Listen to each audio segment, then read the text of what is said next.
Hello friends. तो continue करते हैं अपने चैप्टर नंबर 6 डिस्ट्रिक्टिव क्वेश्चन पे हम और question number 5।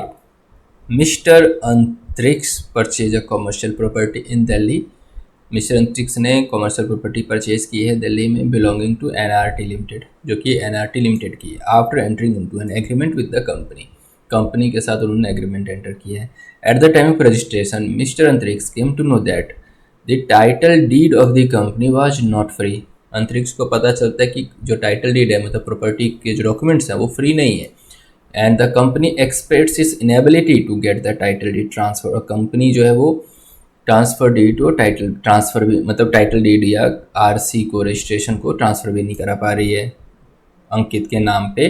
Content that he ought to have the knowledge of charge created on the property. कह रही कि भाई तुम्हें तो पता था पहले से ही कि प्रॉपर्टी पे चार्ज है। Explain whether the contention of NRT limited is correct. क्या एनआरटी लिमिटेड ऐसा कह सकती है कि तुम्हें तो पहले से ही पता था? तो देख लेते हैं आंसर नंबर 5। नोटिस, ये माना जाता है खरीदने वाले की कि ये चार्ज का जो नॉलेज है ना, उसकी नोटिस में है since the date of registration. ये कंपनीज एक्ट कहती है। Section 80 clarify that if any person acquires a property, अगर कोई व्यक्ति कोई प्रॉपर्टी परचेज करता है, assets and undertaking in respect of which a charge is already, जिसके अगेंस्ट चार्ज ऑलरेडी रजिस्टर्ड है, it would be deemed that he has complete knowledge of charge, कि इसके पास पहले से ही नॉलेज है सारी from the dates of registration, जिस दिन से चार्ज रजिस्ट्रेशन हुआ है। Mister Antariksh therefore ought to have been careful, तो ऐसे केस में मिस्टर अंतरिक्ष को केयरफुल ज़्यादा रहना था while purchasing property and should have verified, और उसको वेरीफाई भी कराना चाहिए था before hand that NRT limited had already created a charge on the property, कि भाई तुम्हें तो पहले से पता होना चाहिए कि एनआरटी लिमिटेड ने ऐसा किया है। इन view the contention of NRT limited is correct. तो एनआरटी लिमिटेड ठीक है भैया, वो तो सही है, तुम्हें तो पहले से पता होना चाहिए कि कैसे, तो वो या तो वेरीफाई करा लो अगर तुम्हें नहीं पता तो। 6.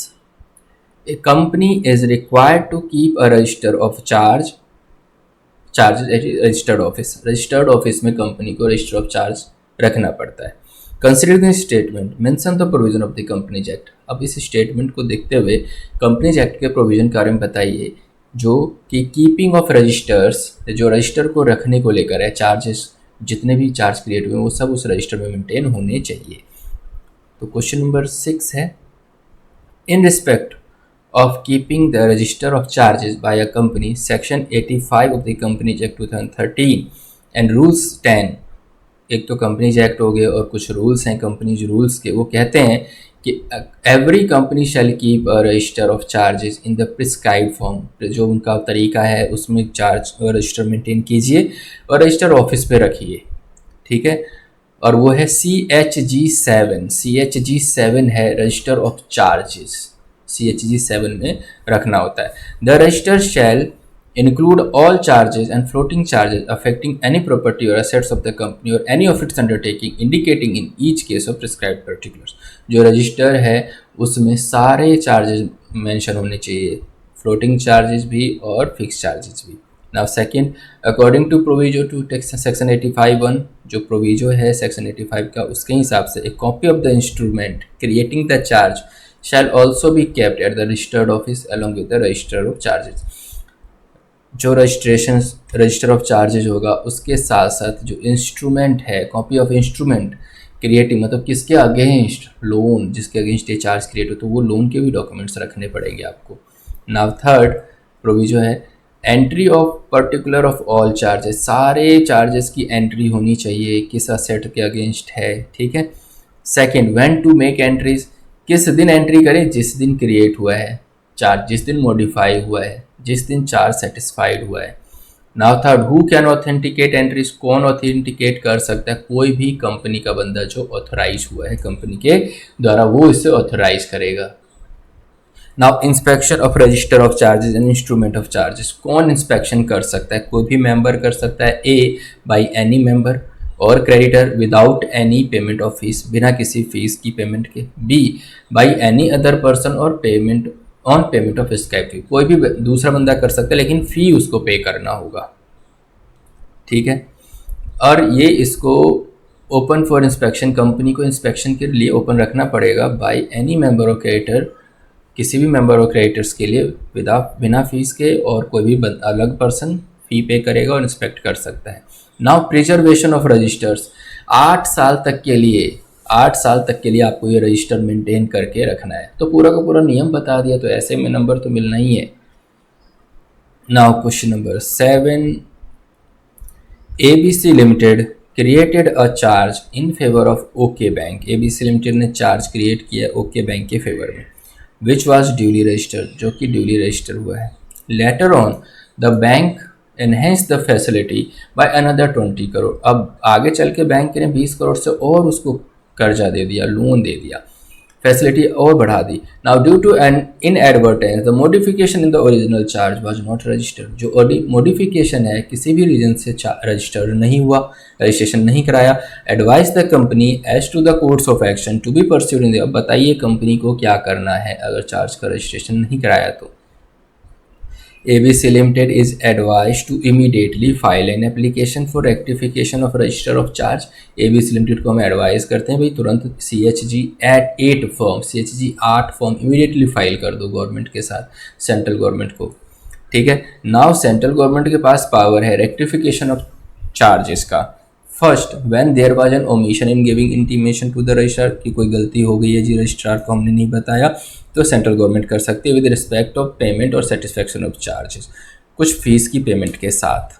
Now second, when there was a omission और मिस स्टेटमेंट, कोई ओमिशन गलती हो गई या कुछ मिस स्टेटमेंट है जो कि पहला चार्ज क्रिएट हुआ है उसमें या जो रजिस्ट्रेशन हुआ है पहले चार्ज में उसमें, सच फाइलिंग में relate to any charge any modification of charge with respect to. तो अगर कुछ पहले ओमिशन या मिस स्टेटमेंट हो गया तो भी सेंट्रल गवर्नमेंट के पास जा सकते हैं इसको रेक्टिफिकेशन के लिए। Now before directing that the time for giving the intimation of payment और satisfaction shall be extended, time बढ़ा भी सकते हैं। पहले देखा था रजिस्ट्रेशन का 30, 60 फिर फर्दर 60, वही सारे हैं कि ओमिशन और मिस स्टेटमेंट रेक्टिफाई के केस में रेक्टिफिकेशन सेंट्रल गवर्नमेंट को पहले ये देखना पड़ेगा कि वो जो डिफ़ॉल्ट हुआ है वो एक्सीडेंटली हुआ है, जानबूझ के नहीं हुआ, सफिशिएंट कारण है उनके पास। ऐसे केस में गवर्नमेंट ये भी देखेगी कि भाई किसी भी शेयर होल्डर और क्रेडिटर की पोजीशन को लेकर कोई डर तो नहीं है। Now the application in form CHG 8 में वो एप्लीकेशन फाइल किया जाएगा कंपनी के द्वारा, किसी भी इंटरेस्टेड पर्सन के द्वारा। Therefore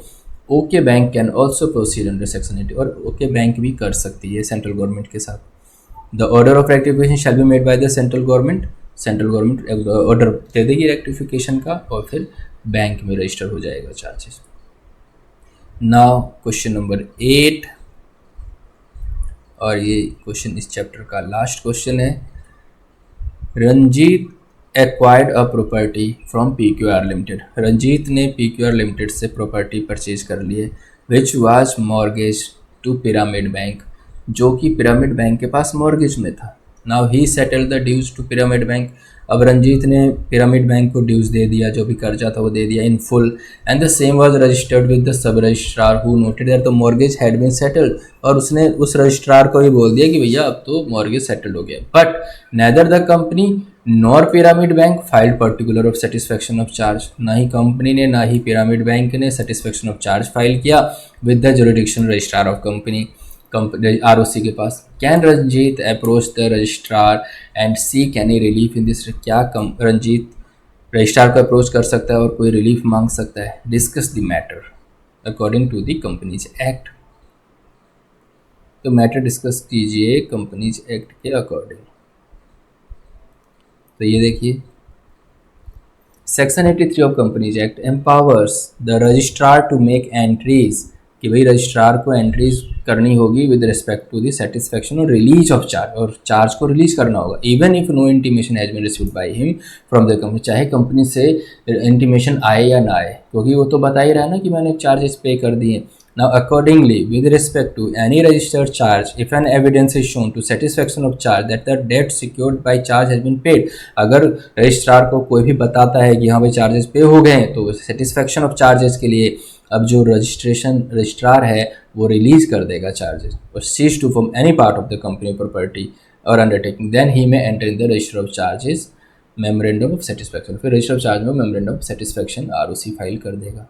that the debt has been satisfied, debt पूरी हो गई है, ख़त्म हो गई है, मतलब कर्जा जो लिया था पे कर दिया। The part of the property undertaking has been release, जो प्रॉपर्टी है वो रिलीज हो गई है फ्रॉम द चार्ज और cease to form the part of the company property, और कंपनी की प्रॉपर्टी अब नहीं रहेगी, मतलब उस कंपनी की प्रॉपर्टी का सारा चार्ज खत्म हो गया।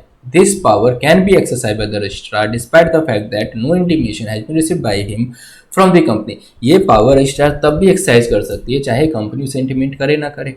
Now information to affected party, the registrar shall inform the affected parties within 30 days of making the entry in the register of charges. Registrar 30 दिन के अंदर अंदर जो भी पार्टीज इन्वॉल्व है उसको ये नोटिस दे देंगे, बता देंगे। Now issue of certificate, in case the registrar enter a memorandum of satisfaction of charge in full.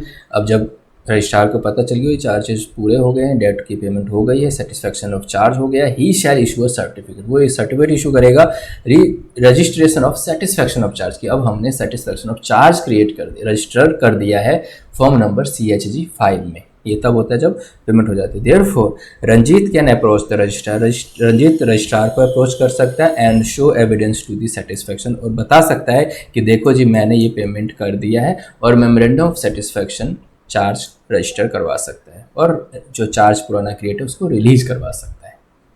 तो इस तरीके से बहुत ही छोटा चैप्टर था, उसे हमने फिनिश कर लिया, और इसके साथ ही आपका मॉड्यूल 1 भी ख़त्म हो गया है।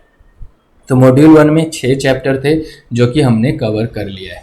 तो दोस्तों मिलते हैं नेक्स्ट वीडियो में नए मॉड्यूल के साथ, दूसरे मॉड्यूल के साथ, और फिर कवर करेंगे उनके भी सारे क्वेश्चंस आंसर, इलस्ट्रेशन, एग्जाम्पल और सारे चैप्टर, ताकि आप ये इंश्योर हो पाओ कि भाई ICI के सारे क्वेश्चंस हमने देख लिए हैं, पढ़ लिए हैं, और प्लीज़ राइटिंग प्रैक्टिस भी कर लेना। तब तक के लिए बाय बाय, टेक केयर।